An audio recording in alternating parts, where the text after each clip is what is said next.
Assalamualaikum warahmatullahi wabarakatuh. Waalaikumsalam warahmatullahi wabarakatuh. Perkenalkan, nama saya Riki Firmansyah. Saya berasal dari MTS Al-Mubarak Kota Bengkulu. Alhamdulillah rabbil alamin. Assalatu wassalamu ala asrofil anbiya wal mursalin wa ala alihi wa sahbihi rasulillah ajmain, amma ba'du. Pertama-tama dan yang paling utama, mari kita panjatkan puja-puji beserta syukur kita kepada Allah Subhanahu wa taala yang mana tak henti selalu memberikan kita nikmat iman, nikmat kesehatan serta nikmat kesempatan sehingga kita dapat menjalankan perintah-perintah Allah. Coba kita bayangkan kalau Allah Subhanahu wa taala tidak memberikan kita nikmat iman, mungkin kita tidak bisa memeluk agama Islam ini. Kalau kita tidak bisa memeluk agama Islam ini, maka kita tidak akan bisa masuk surga yang Allah Subhanahu wa taala. Nikmat kesehatan, kita juga harus bersyukur nikmat kesehatan karena Allah Subhanahu wa taala selalu memberikan nikmat kesehatan agar kita dapat terus bertakwa kepada Allah Subhanahu wa taala. Coba kita bayangkan kalau kita tidak diberikan nikmat kesehatan, maka kita akan sakit saja tidak enak, mau itu sakit parah atau sakit ringan. Nikmat kesempatan, kita masih diberikan kesempatan oleh Allah Subhanahu wa taala untuk hidup di dunia ini dan untuk meminta ampun atas dosa-dosa yang kita telah lakukan. Dan juga Allah Subhanahu wa taala telah memberikan kita nafas secara gratis. Coba kita bayangkan kalau satu kali nafas kita bayar kali 1000, mungkin tidak akan sanggup untuk membayarnya. Karena berapa banyak yang kita bernafas dalam setiap harinya. Maupun orang kaya sekalipun dia tidak akan sanggup. Saudara-saudara yang beriman kepada Allah, salawat dan salam tanpa pula selalu tercurahkan kepada junjungan kita Nabi besar Muhammad sallallahu alaihi wasallam, yang mana beliau telah memperjuangkan agama Islam ini hingga menjadi kokoh seperti sekarang ini. Dan juga beliau telah membawa kita dari alam gelap menuju alam terang beneran seperti yang kita rasakan pada saat ini. Dan juga Nabi Muhammad sallallahu alaihi wasallam telah membawa kita dari zaman jahiliyah menuju zaman Islamiyah. Nabi Muhammad SAW juga membawa kita dari zaman otak ke zaman ajiyah, dan zamannya kita sampai zaman ejel. Baiklah saudara-saudara yang beriman kepada Allah, kita kali ini masih bertemu dengan bulan Ramadan, maka dari itu kita harus mensyukurinya. Tapi COVID-19 belumlah hilang sampai saat ini. Tapi COVID-19 bukanlah suatu halangan untuk kita selalu menuntut ilmu dan selalu mengerjakan kewajiban kita sebagai umat Islam. COVID-19 adalah salah satu teguran untuk kita yang dilakukan oleh Allah Subhanahu wa taala.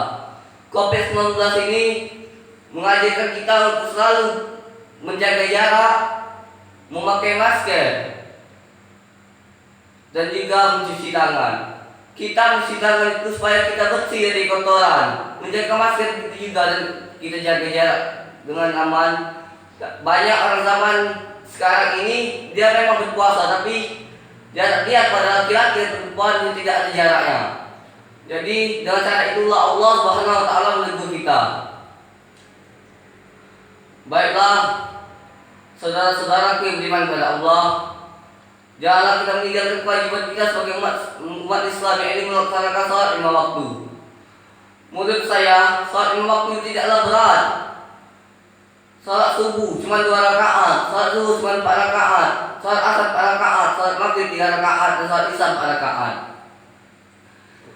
Bagi kita, kalau kita meninggalkan satu kali salat subuh, maka kita akan 6.000 tahun di dalam neraka atau selama kita di akhirat.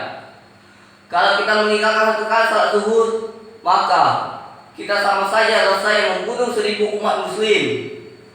Kalau kita meninggalkan salat asar, maka dosa sama saja kita menghancurkan Ka'bah.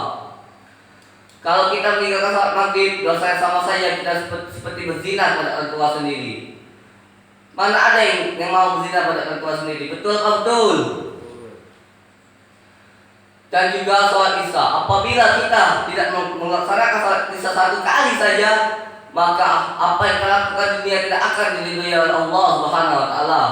Jadi kalau kita melakukan apapun itu, maka tidak akan diridhoi oleh Allah Subhanahu wa taala. Itulah tidak enak. Dan juga mari kita sama-sama melaksanakan salat sunnahnya. Apalagi di bulan Ramadan ini banyak sekali sunnah-sunnah yang harus kita lakukan, salat sunnah tarawih, salat sunnah witir, salat sunnah duha, salat sunnah tahajud, dan juga salat sunnah hajat. Saudara-saudaraku yang beriman pada Allah, salat itu adalah tiang agama kita. Apabila kita mau mendirikan rumah, pasti juga ada tiangnya. Kalau tidak ada tiang, pasti rumah itu akan roboh. Begitulah juga dengan agama kita. Kalau kita mau memeluk agama Islam dengan kokoh, maka dirikanlah salat. Tapi banyak orang yang melakukan salat dan juga ada orang lain yang membilang seperti ini, so alim, jangan kita pedulikan itu. Kita bersabar karena kita melakukan kewajiban kita kepada Allah Subhanahu wa taala, bukan pada orang itu. Banyak orang yang salat tapi dia masih celaka. Seperti yang dikatakan dalam surat Al-Maun yang bunyinya fawailul lil musallin, maka celakalah orang yang salat. Dan sambungan ayatnya alladzina hum an salatihim sahun, yaitu orang-orang yang lalai dalam salatnya. Dari situ bisa kita ambil kesimpulan bahwa orang yang salat saya masih bisa celaka, apalagi yang tidak salat. Bagi laki-laki 3 kali tidak melaksanakan salat Jumat, maka dia akan keluar dari agama Islam. Saudara-saudaraku yang beriman pada Allah, saya ada sebuah cerita tentang perempuan yang tidak sholat. Pada zaman dahulu, ada seorang laki-laki yang berazan pada Allah, ya Allah, apabila anak saya lahir dalam keadaan sehat walafiat, maka saya akan membuat satu kampung ini mabuk dan membelikan khamar. Dan pada saat itu, ayat itu belum turun bahwa khamar itu telah diharamkan. Dan beberapa bulan kemudian ayat itu turun. Dan terus beberapa bulan kemudian anaknya lahir, tapi laki-laki ini belum tahu bahwa khamar itu telah diharamkan. Dan ketika anaknya lahir, dia menghadap pada Rasulullah SAW. Dia berkata, ya Rasulullah, saya mau bernazar pada orang sekampung ini. Dan Rasulullah SAW pun menjawab, nazar apa yang telah kau lakukan? Dan laki-laki ini pun menjawab, saya akan membuat mabuk satu kampung ini dengan khamar. Dan Rasulullah SAW pun menjawab bahwa khamar itu sudah diharamkan. Dan laki-laki ini pun bertanya lagi, ya Rasulullah, apa yang akan saya lakukan? Dan Rasulullah pun menjawab, kau carilah wanita yang tidak melaksanakan sholat subuh tadi karena makanan yang mereka masak itu haram. Jadi kalau kita memasak makanan yang kita tidak melaksanakan sholat, sama saja makan itu haram.